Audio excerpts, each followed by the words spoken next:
Assalamualaikum dan salam sejahtera. Kami akan membincangkan tentang Undang-Undang Jenayah Islam di Malaysia yang melibatkan jantina iaitu Seksyen 30 Enakmen Kesalahan Jenayah Syariah 1995 Selangor. Lelaki belagak seperti perempuan. Sebelum itu, kami akan memperkenalkan ahli kumpulan kami. Dari kiri, Ahli 1, Nuraziah binti Muhammad Sanif P115850. Ahli 2, Muhammad Faris bin Fazli P112875. Ahli 3, Siti Nur Alieda binti Abdul Razak P115987. Pendahuluan, golongan lelaki yang belagak seperti perempuan atau dengan perkataan lain digelar sebagai maknyah bukan suatu perkara yang asing di negara Malaysia. Kemunculan golongan ini menarik perhatian disebabkan gaya dan lenggok mereka melebihi gaya perempuan yang sebenar. Golongan ini sering berpakaian dan berhias seperti seorang perempuan dan ada kalanya dilihat lebih cantik daripada seorang wanita tulen. Segelintir mereka sebagai pengasas kosmetik, mak andam, ahli perniagaan dan ada juga yang menawarkan khidmat seks kepada lelaki. Definisi lelaki belagak seperti perempuan. Menurut Islam, golongan ini terbahagi kepada 4 jantina. Pertama, lelaki. Seorang lelaki jelas mempunyai satu alat sulit sahaja, jantina yang tidak melahirkan anak dan merupakan pasangan kepada perempuan. Kedua, perempuan. Seorang perempuan yang jelas mengalami haid tumbuh payudara umumnya boleh mengandung dan melahirkan anak. Ketiga, unsa. Seorang yang mengalami kecelaruan jantina kerana mempunyai 2 alat sulit iaitu satu berfungsi tetapi satu lagi tidak berfungsi kerana menjadi alat tambahan sahaja dikenali sebagai unsa wadih, manakala seseorang yang mempunyai 2 alat sulit tetapi kedua-duanya tidak berfungsi dinamakan sebagai unsa muskil. Keempat, muhyanas. Seseorang lelaki yang belagak seperti sifat seorang wanita dari segi tingkah laku dan kelembutannya. Seterusnya, peruntukan kesalahan dari sudut fiqh jenayah Islam. Hukum belagak seperti perempuan adalah haram. Ini kerana terlibat unsur tasyabuh yang merupakan salah satu dosa besar di sisi Islam. Firman Allah yang bermaksud, "Dan aku benar-benar akan menyesatkan mereka, dan akan membangkitkan angan-angan kosong pada mereka dan menyuruh mereka memotong telinga-telinga binatang ternak. Lalu mereka benar-benar memotongnya, dan akan aku suruh mereka mengubah ciptaan Allah, lalu benar-benar mereka merubahnya. Barang siapa yang menjadikan syaitan menjadi pelindung selain Allah, maka sesungguhnya ia menderita kerugian yang nyata." Surah An-Nisa ayat 119. Ayat ini menerangkan tentang pengharaman mengubah ciptaan Allah. Ini juga terkait dengan pembedahan menukar jantina semula jadi kecuali untuk perkara tertentu. Bagi golongan muhannas, perbuatan lelaki menyerupai perempuan adalah haram dan dilarang menurut syarak. Hadis Nabi yang bermaksud, Nabi SAW telah melaknat lelaki yang menyerupai perempuan dan orang-orang perempuan yang menyerupai lelaki. Berdasarkan hadis di atas, sudah jelas terang lagi bersuluh agama Islam melaknat perbuatan terkutuk ini kerana memberi kesan buruk dalam kehidupan umat manusia. Perbahasan ulama berkaitan muhannas berdasarkan hadis ini. Laknat bermaksud celaan kepada golongan tersebut. Antara ulama yang membahaskan perkara ini. Pertama, Ibnu Hajar. Dalam kitab Fathul Bari Syarah Sahih Al-Bukhari menjelaskan penyerupaan tersebut pada tingkah laku seperti bercakap dan berjalan. Golongan ini mendapat celaan jika dilakukan secara sengaja dan diarahkan meninggalkan secara perlahan-lahan. Kedua ialah Imam Nawawi. Beliau mengatakan celaan berlaku sekiranya suka untuk meninggalkan penyerupaan ini setelah berusaha mengubati dirinya dengan pelbagai cara. Beliau turut menyatakan perbuatan ini adalah haram. Seterusnya, Fatwa Al-Muzakarah Jawatan Kuasa Fatwa Kebangsaan pada April 1982 memutuskan bahawa seseorang dilahirkan lelaki, hukumnya tetap lelaki manakala seseorang dilahirkan perempuan, hukumnya tetap perempuan walaupun lelaki atau perempuan itu berjaya menukarkan jantinanya melalui pembedahan. Pertukaran jantina daripada lelaki kepada perempuan ataupun sebaliknya melalui pembedahan adalah haram dari segi syarak. Peruntukan kesalahan dari sudut maqasid syariah. Maqasid syariah adalah prinsip Islam yang asas iaitu menjaga agama, menjaga akal, menjaga harta, menjaga nyawa dan menjaga keturunan. Ia melibatkan hifzuddin agama, demi menjaga agama Islam daripada dipandang hina kerana membenarkan perkara haram menurut syarak. Ini juga melibatkan hifzul nasab keturunan, demi menjaga fitrah manusia berpasangan iaitu lelaki dan perempuan. Seterusnya, berkaitan peruntukan undang-undang. Di dalam Enakmen Jenayah Syariah Selangor 1995, Seksyen 30 lelaki belagak seperti perempuan. Di dalam seksyen ini telah memperuntukkan mana-mana lelaki yang memakai pakaian perempuan atau berlagak seperti perempuan di mana-mana tempat awam untuk tujuan yang tidak bermoral adalah melakukan satu kesalahan dan apabila disabitkan boleh didenda tidak melebihi RM1,000 atau dipenjarakan selama tempoh tidak melebihi 6 bulan atau kedua-duanya. Kemudian, maksud kesalahan. Orang lelaki berlagak seperti perempuan menurut Kamus Dewan Bahasa dan Pustaka edisi ketiga tahun 2014. Orang bermaksud manusia itu sendiri secara peribadi. Seterusnya, lelaki, iaitu lelaki-lelaki ataupun merujuk kepada jantina manusia seorang lelaki.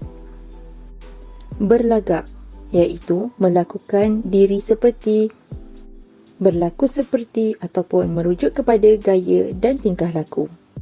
Seperti bermaksud sama ataupun serupa dengan sebagai semacam seolah-olah macam.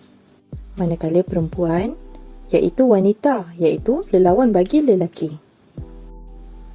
Seterusnya berkaitan dengan elemen kesalahan. Peruntukan ayat mana-mana orang lelaki telah memberi maksud mana-mana individu ataupun manusia yang jantinanya adalah seorang lelaki. Seterusnya, ayat yang memakai pakaian perempuan. Ia memberi maksud mengenakan pakaian ataupun berpakaian dengan pakaian orang perempuan. Pakaian orang perempuan adalah pakaian yang lazimnya dipakai oleh seorang perempuan ataupun memang telah diketahui umum bahawa pakaian itu adalah untuk perempuan mengikut adat dan uruf setempat seperti baju kurung, blau, skirt, tudung, coli dan sebagainya. Manakala ayat dan berlagak seperti perempuan memberi maksud melakukan diri atau memperlakukan diri seperti dirinya seorang perempuan seperti dari segi pakaian, perhiasan, percakapan dan suara, gaya berjalan dan gerak badan, mengubah bentuk fizikal badan. Seterusnya, ayat di mana-mana tempat awam memberi maksud tempat yang terbuka kepada orang ramai, tidak terkhusus atau teristimewa untuk golongan tertentu dan sebagainya. Seterusnya, ayat atas tujuan yang tidak bermoral memberi maksud di atas tujuan ataupun matlamat yang tidak berakhlak, sangat buruk atau bertentangan dengan ciri-ciri akhlak yang dianggap baik mengikut urus setempat dan hukum syarak. Seperti contoh kegiatan maksiat, pelacuran, penyertaan golongan makyah dan sebagainya. Namun, jika sekadar lelaki lembut yang berjalan seperti perempuan tetapi berpakaian lelaki tidak menjadikan satu kesalahan bagi maksud peruntukan seksyen ini. Seterusnya, kesalahan yang sama dalam peruntukan undang-undang mengikut negeri-negeri. Melaka Enakmen Kesalahan Jenayah Negeri Melaka 1991 dalam seksyen 72. Wilayah Persekutuan Akta Kesalahan Jenayah Syariah Wilayah-Wilayah Persekutuan 1997 dalam seksyen 28. Kelantan Enakmen Jenayah 1985 dalam seksyen 7. Negeri Sembilan Enakmen Kesalahan Jenayah Syariah Negeri Sembilan 1995 dalam seksyen 92. Pahang Enakmen Kesalahan Jenayah Syariah dalam seksyen 33 dan 34. Sabah Enakmen Kesalahan Jenayah Syariah 1995 dalam seksyen 92. Sarawak Ordinan Kesalahan Jenayah Syariah 2001 dalam seksyen 25. Terengganu Enakmen Kesalahan Jenayah Syariah Terengganu 2001 dalam seksyen 33. Dan Perak dalam Enakmen Pentadbiran Agama Islam Perak 2004 dalam seksyen 33, iaitu fatwa mengharamkan lelaki berpakaian ataupun menyerupai wanita. Seterusnya, terdapat 5 unsur utama yang perlu dijelaskan dalam kesalahan ini, iaitu yang pertama, adakah jantina sebenar OKT adalah lelaki? Yang kedua, apakah wujud keadaan OKT dalam keadaan berpakaian perempuan dan berlagak seperti perempuan ketika tangkapan? Yang ketiga, di manakah lokasi berlakunya perbuatan memakai pakaian perempuan dan berlagak seperti perempuan?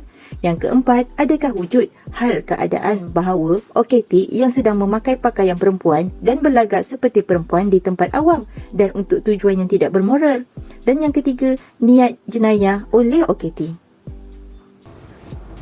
Terdapat beberapa isu yang berkaitan dengan kesalahan lelaki berpakaian wanita atau berlagak seperti wanita yang perlu diambil perhatian. Antaranya ialah isu Undang-Undang Rentas Sempadan. Perbuatan lelaki berpakaian wanita dengan menunaikan umrah merupakan perbuatan jenayah syariah yang dilakukan merentas sepadan, iaitu jenayah yang dilakukan ini melampaui sempadan negara atau dilakukan di luar negara.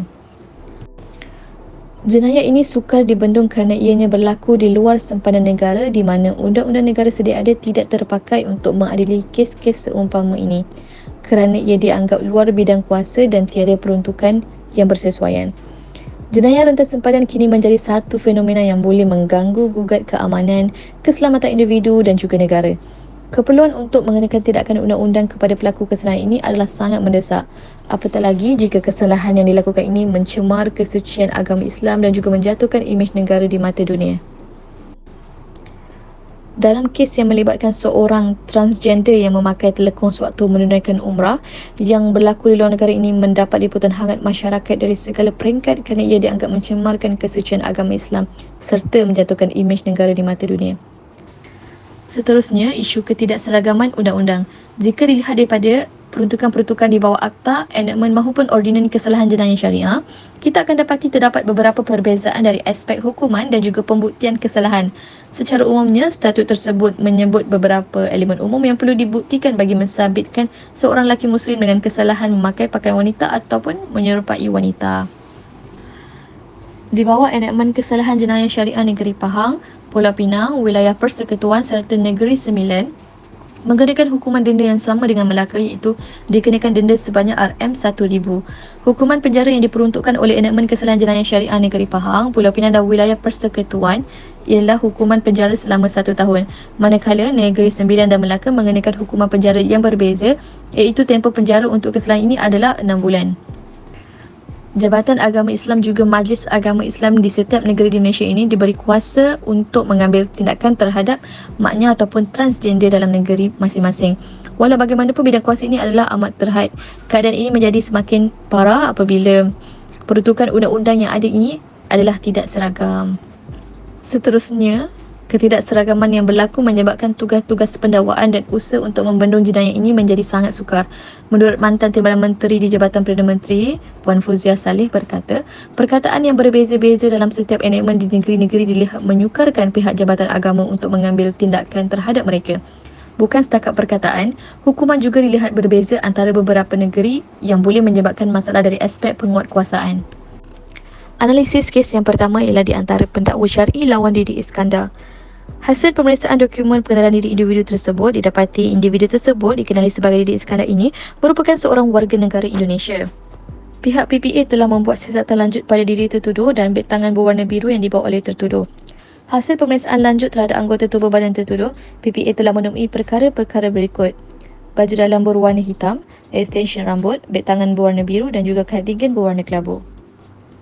Hasil penelitian terhadap beg tangan tertuduh, PPA telah menemui perkara-perkara berikut iaitu 2 unit anting-anting, 4 pilih hormon, 4 unit bulu mata palsu, 1 unit pemerah pipi, bedak PIC, pewarna kuku berwarna ungu dan juga pemerah pipi. Berdasarkan fakta, keadaan dan barang-barang yang ditemui pada tertuduh, maka tertuduh dipertuduhkan untuk kesalahan lelaki berlagak seperti perempuan dengan tujuan yang tidak bermoral.